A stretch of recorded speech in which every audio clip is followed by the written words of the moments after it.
తీర్మానం ఏందిరా అంటే అలిపిరికి అంటే శ్రీవారి పాదాల నుంచి 4 కిలోమీటర్ల ఆవల ఉన్నటువంటి ఏపీ టూరిజం శాఖకు సంబంధించిన 31 ఎకరాల స్థలాన్ని టీటీడీ తీసుకొని పాదాల మంటపం నుంచి అలిపిరి పాదాల దగ్గర నుంచి 2.5 కిలోమీటర్లో ఉన్నటువంటి టీటీడీ స్థలాన్ని టూరిజం వాళ్లకు బదలాయించటం చాలా ఆశ్చర్యకరమైనటువంటి విషయం ఇది. సాధువులు భక్త పుంగవులు అందరూ కూడా తీవ్రంగా వ్యతిరేకించినందువలన అక్కడ హోటల్ నిర్మాణాన్ని నేను ఆపేస్తున్నాను అని చెప్పినటువంటి ముఖ్యమంత్రి చంద్రబాబు నాయుడు గారు ఆ హోటల్ నిర్మాణానికి అనుమతులు ఇవ్వటానికి టీటీడీ స్థలాన్ని ఏపీ టూరిజానికి బదలాయింపు చేసేటువంటి అర్జెంటు అజెండా మీద ఈరోజు చర్చ జరిగి తీర్మానం చేసినారు.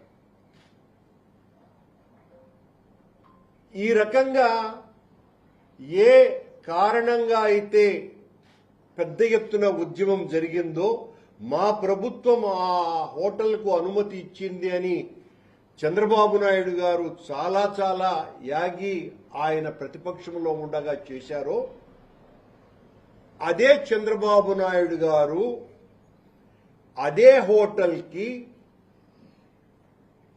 తిరుపతిలో ఉన్నటువంటి అలిపిరి పాదాల మంటపానికి అతి చేరువలో టీటీడీ స్థలాన్నే ఇచ్చేందుకు ముందుకు రావటం ఆశ్చర్యకరమైనటువంటి విషయం.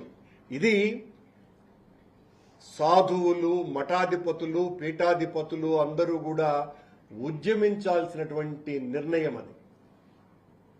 తిరుమల తిరుపతి దేవస్థానానికి సంబంధించినటువంటి అత్యంత ఖరీదైనటువంటి 31 ఎకరాల భూమిని టూరిజం శాఖ వాళ్లకు కేటాయించి అక్కడ తీసుకున్నటువంటి అదే నిర్ణయాలను ఇక్కడ అమలుపరచాలని చెప్పటం, అంటే ఆ హోటల్కు తిరిగి అనుమతి ఇవ్వటం, ఆ ఒబరాయ్ హోటల్కి అనుమతి ఇవ్వటానికి ఈ నిర్ణయం తీసుకోవటం జరిగింది. దానికి టీటీడీ స్థలం అవసరమా అన్నది మొదటి ప్రశ్న అయితే, అక్కడి నుంచి మీరు ఆ హోటల్ని తీసివేస్తాము అని చెప్పినప్పుడు టూరిజం శాఖకు సంబంధించినటువంటి ఆ స్థలాన్ని టీటీడీకి ఇచ్చివేసి ఈ హోటల్ వాళ్లకు మీరు ప్రభుత్వ భూమిని ఎక్కడైనా ఇచ్చేటువంటి అవకాశం ఉన్నప్పటికీ కూడా ఏ ఎయిర్పోర్టు దగ్గర మరొక చోటనో కావలసినంత ప్రభుత్వ భూమి ఉన్న చోట అక్కడ ఇవ్వకుండా అత్యంత ఖరీదైనటువంటి టీటీడీ స్థలాన్ని బదలాయించటము, ఆ స్థలము కూడా ఇప్పుడు టూరిజం శాఖ వాళ్లకు సంబంధించినటువంటి స్థలం కంటే కూడా అలిపిరికి అతి చేరువలో ఉన్నటువంటి స్థలాన్ని టీటీడీ స్థలాన్ని టూరిజంకి ఇవ్వటం వెనుక మతలబు ఏంటి? మరి మేం చేస్తేనేమో చాలా ఘోరము, నేరము, అపచారము అని మాట్లాడినటువంటి చంద్రబాబు నాయుడు గారు లాంటి పెద్దలంతా అదే పెద్దలు ఈ రోజున అలిపిరికి అత్యంత చేరువలో టీటీడీ స్థలాన్ని టూరిజం శాఖకు ఎలా ఇస్తారు? ఇది ఇవ్వటం న్యాయమా? దానికోసమని అత్యంత త్వరితంగా వెనువెంటనే ఈ బదలాయింపు ప్రక్రియ కూడా వేగవంతం చేయాలని టీటీడీ బోర్డు రాష్ట్ర ప్రభుత్వాన్ని కోరటమైనదేనని పత్రికా ప్రకటన చేయటం జరిగింది టీటీడీ. ఆంధ్రప్రదేశ్ టూరిజం అథారిటీకి చెందిన 2468 ఎకరాల భూమిని సర్వే నంబర్ 604లో ఉన్నటువంటి టూరిజం అథారిటీకి చెందినటువంటి భూమిని, అలాగే అదే సర్వే నంబర్లో ఉన్నటువంటి మరో 10 ఎకరాల 32 సెంట్ల భూమిని టీటీడీకి బదలాయించడం, దానికి బదులుగా తిరుపతి అర్బన్లోని సర్వే నంబర్ 588ఏలోని టీటీడీకి చెందిన 10 ఎకరాల 32 సెంట్ల స్థలాన్ని ఏపీటీఏకు కేటాయించేటువంటి ప్రక్రియను త్వరితగతిన పూర్తి చేయాలని, అలాగే 588ఏలో ఉన్న అర్బన్ సర్వే నంబర్లో ఉన్న 24 ఎకరాల 68 సెంట్ల స్థలాన్ని ఏపీటీఏకి బదిలీ చేయాలనేటువంటి నిర్ణయాన్ని తీసుకుని దాన్ని వేగవంతంగా చేయాలని ప్రభుత్వాన్ని కోరటమైనది. టీటీడీ స్థలాలని అత్యంత ఖరీదైన, అందులోనూ కూడా ఏ కారణంగా అయితే ఉద్యమాలు జరిగినాయో, ఏ కారణంగా అయితే అక్కడ హోటల్ నిర్మాణం జరగకూడదు అని సాధు పుంగవులంతా కూడా పోరాటం చేశారో, దానికి ఏమాత్రము కూడా దానిని పట్టించుకోకుండా అలిపిరి పాదాల దగ్గరకే తీసుకుని వచ్చి ఈ రోజున టీటీడీ స్థలాన్ని కేటాయించటం, దానికి ప్రత్యామ్నాయంగా అనేక ప్రభుత్వ స్థలాలు ఉన్నప్పటికీ కూడా అత్యంత విలువైనటువంటి స్థలం, అందులోనూ అది అత్యంత ఖరీదైనటువంటి ఎర్రచందనం చెట్లు, వనమూలికల చెట్లు, ఇలా అనేక రకాలైనటువంటి చెట్ల సముదాయాలతో ఉన్నటువంటి 30 ఎకరాల స్థలాన్ని అరవింద్ హాస్పిటల్, క్యాన్సర్ హాస్పిటల్ మధ్యలో ఉన్నటువంటి ఈ స్థలాన్ని టీటీడీ ఈ రోజున టూరిజంకు కేటాయించి అక్కడ ఈ ముంతాజ్ హోటల్కు అనుమతి ఇవ్వాలా అన్నటువంటి నిర్ణయం సరైనదా అని ప్రశ్నిస్తున్నాం మేము.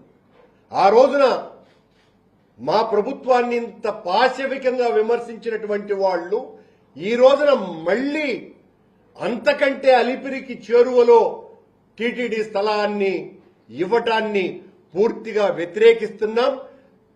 ఏ కారణంగా అయితే సాధువులు, పీఠాధిపతులు, మఠాధిపతులు, భక్తగా అగ్రగణ్యులు వీళ్ళందరూ కూడా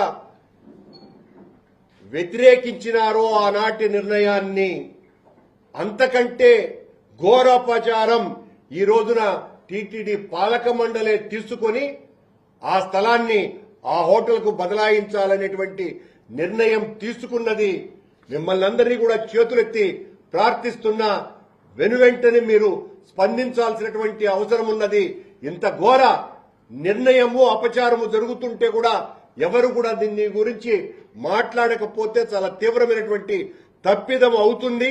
దీనికి ప్రత్యామ్నాయంగా ప్రభుత్వ భూమినే టూరిజం శాఖకు ఇచ్చి ఆ హోటళ్లను నిర్మించేటువంటి అవకాశం ఉండి కూడా టీటీడీ స్థలాన్ని అలిపిరి దగ్గర ఇవ్వటం వెనుక ఉన్నటువంటి ఆంతర్యము, మతలబును అర్థం చేసుకోవాల్సిందిగా మొత్తం హిందూ సమాజాన్నంతా కూడా మేము విజ్ఞప్తి చేస్తున్నాం.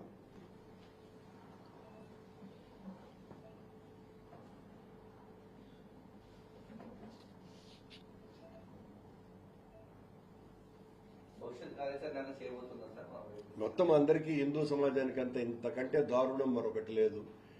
అత్యంత విలువైన వేల కోట్ల రూపాయలు విలువ చేసేటువంటి టీటీడీ స్థలాన్ని అదే హోటళ్ల నిర్మాణానికి టూరిజం శాఖకు బదలాయించటం అంటే, ఇది కూడా చంద్రబాబు నాయుడు గారు చెప్పారు. వాళ్ళ మనవడు దేవాంశ పుట్టినరోజు సందర్భంగా ఆ ఎదురుగా ఉండే స్థలాన్ని ఇస్తాము అని. అప్పుడు అందరూ కూడా ఎదురుగా ఏదైనా ప్రభుత్వ స్థలం ఉందేమో అది ఇస్తారేమో అని అనుకున్నారు. అలా కాకుండా టీటీడీ స్థలాన్నే, అది కూడా అలిపిరికి దగ్గరలో ఇవ్వటము అంటే అంతకంటే దారుణం మరొకటి ఉన్నదా?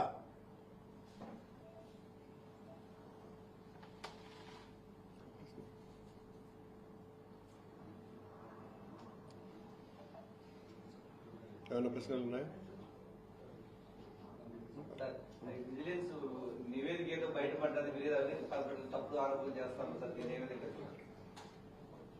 ప్రభుత్వ తప్పిదాల మీద, ప్రభుత్వం చేసేటువంటి అనేక రకాలైనటువంటి అవినీతి చర్యల మీద నేను పెద్ద ఎత్తున స్పందిస్తున్నాను కనుక నన్ను బలహీనపరచాలని, నా మీద బలప్రయోగం చేయాలని, నా మీద అవినీతి ఆరోపణలు వేసి నన్ను పలుచన చేసి వైఎస్ఆర్ కాంగ్రెస్ పార్టీలో నన్ను యాక్టివ్గా ఉండకుండా చేయాలన్నటువంటి కుట్రలో భాగంగానే ఈ రోజున ఆ 2 పత్రికలు పతాక శీర్షికలో నా గురించి రాయటం జరిగింది.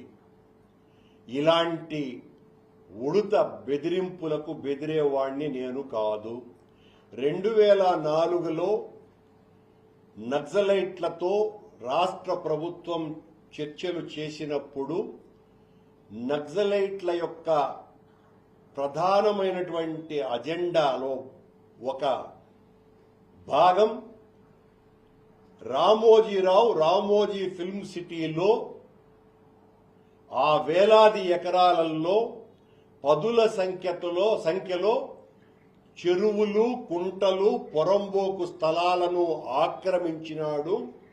ఆ ఆక్రమణకు గురైనటువంటి స్థలాలను వెంటనే ప్రభుత్వం తీసుకోవాలా అన్నటువంటి నిర్ణయం.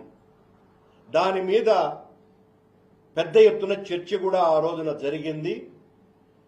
రామోజీరావు ఏమాత్రము కూడా స్పందించిన వందలాది ఎకరాలను ఆక్రమించినటువంటి రామోజీరావు ఈ రోజున వాళ్ల కొడుకు కిరణ్ సారథ్యంలో నడుస్తున్నటువంటి ఈనాడు పత్రిక నేను ఒక పెద్ద భూ కబ్జాదారుడుగా చిత్రీకరించి నన్ను బలహీనపరచాలనంటే నేను భయపడేవాడిని కాదని, నా మీద ఏ విచారణైనా చేయించుకోవచ్చును, నేను ఎక్కడా కూడా భూముల్ని ఆక్రమించలేదు, అలా పొరంబోకు భూములు ఉంటే ఆనందంగా తీసుకోవచ్చును అన్నటువంటి విషయాన్ని ప్రకటిస్తున్నా.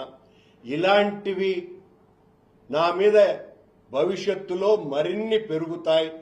నన్ను ఒక నేరస్తుడుగా, నన్ను ఒక హంతకుడిగా, నన్ను ఒక నీచుడిగా, అవినీతిపరుడుగా అనేక ముద్రలు వేసి ఈ 4 ఏళ్లు ఖచ్చితంగా ప్రతిరోజు నా మీద పేపర్లలో రాస్తాయి అన్నటువంటి విషయం చంద్రబాబు గారిని, కూటమిని మోసేటువంటి పత్రికలు, ప్రసార మాధ్యమాలు నన్ను ఆ రకంగా బదనాం చేయటానికి ప్రయత్నం చేస్తాయన్నటువంటి విషయం తెలిసే నేను మరింతగా ఈ ప్రభుత్వం చేసేటువంటి తప్పిదాల మీద పోరాటం, ఉద్యమాలు చేస్తూనే ఉంటాను.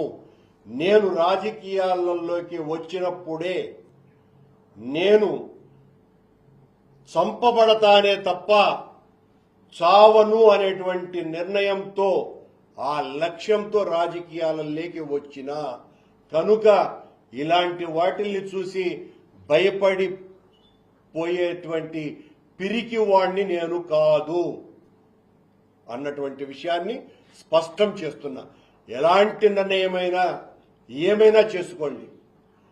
కోహినూర్, హైదరాబాదులో ఉన్నటువంటి కోహినూర్ ఆ 5 స్టార్ హోటళ్లలో రాసలీలలు చేసి ప్రభుత్వ భూములు కబ్జాలు చేయాలనుకునేటువంటి ఓ పెద్ద నేత నా మీద విచారణకు ఆదేశించినారు అని అంటే అక్కడే